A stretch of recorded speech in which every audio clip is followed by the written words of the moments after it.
Hi everybody, this is the video for topic 7 part 1, finding the line of best fit.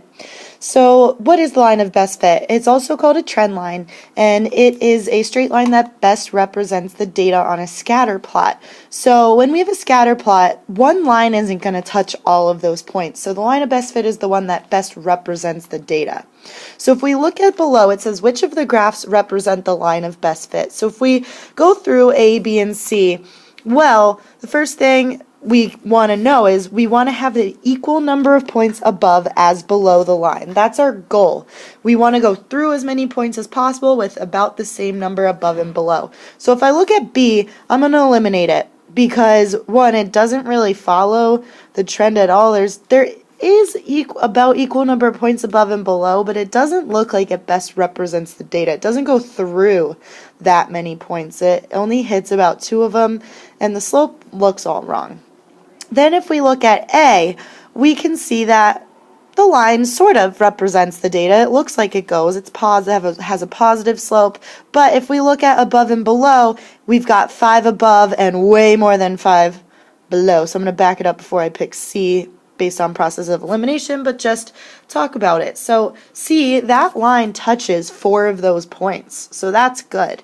Also, there's about equal number of points above and below, 6 and then 7. You're never going to have exactly the same number. I mean, you might, but if it's 1 or 2 off, that's okay. But C definitely looks like it touches the most points and best represents the scatter plot. Alright, so we look at our first example. We're looking at hours worked versus dollars earned for Jim.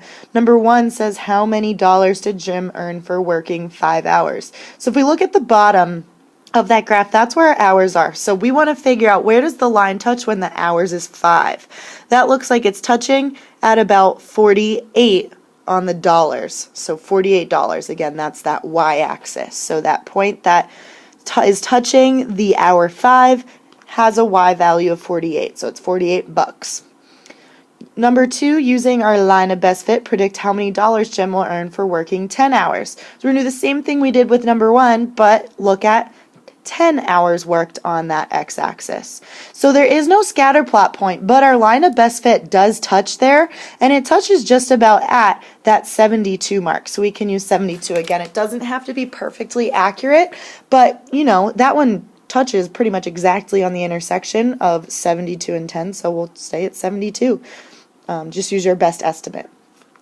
Number 3 is an easier question. Is the slope of your line of best fit positive or negative? Well, if you go left to right, you're going uphill, so it's definitely positive.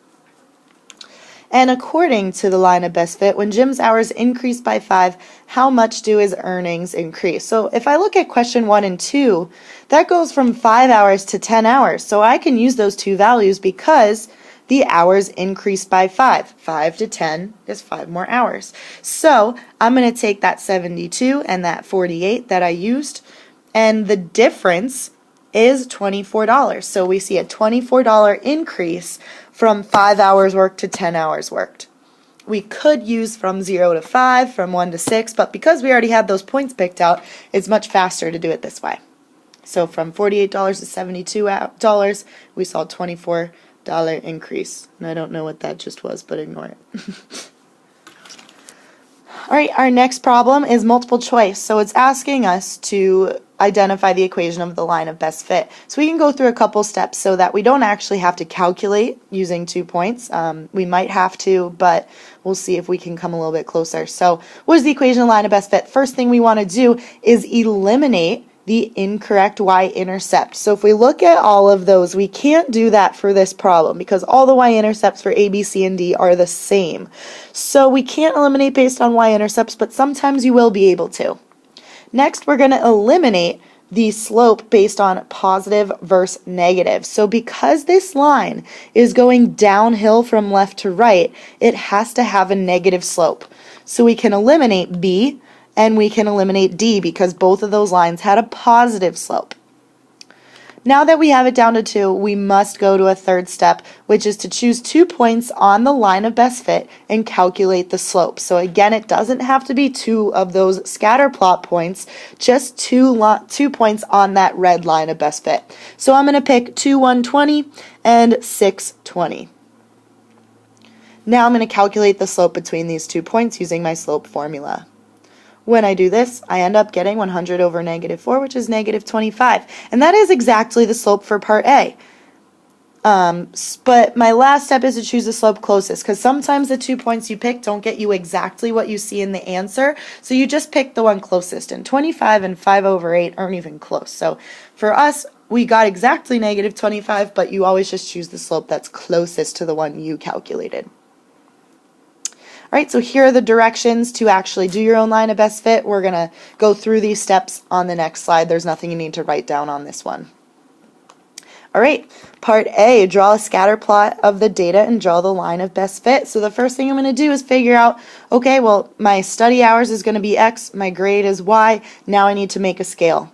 So I'm going to go 0 through 7 for my hours on the x-axis, and then I have a break on the y-axis, so I'm going to start at 60 and go up by 5s. I didn't write down 65, 75, 85, or 95, I just skipped them because I don't have much room.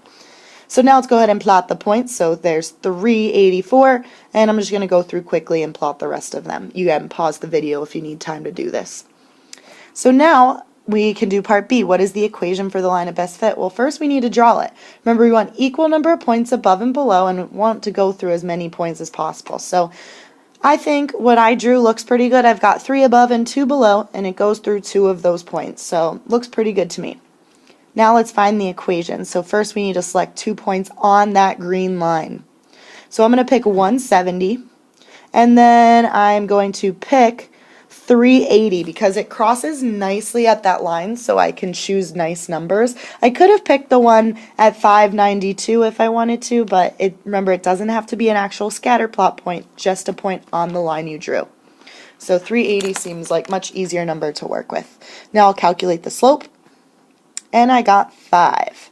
So now I'm going to plug that into point slope form because I have a slope, and then I could choose one of those 2 points that I used.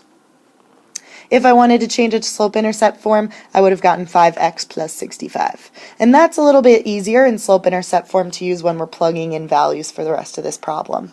So part C, predict the grade for a student who studied for 6 hours. Well, hours is x, so I'm going to plug in 6 for x in either of those 2 equations that I showed you. So I'm going to use the slope intercept one, it's faster, and I get 95. So the student who studied for 6 hours got a 95 on the test, which is really good. Part D, could this line go on forever? Why or why not?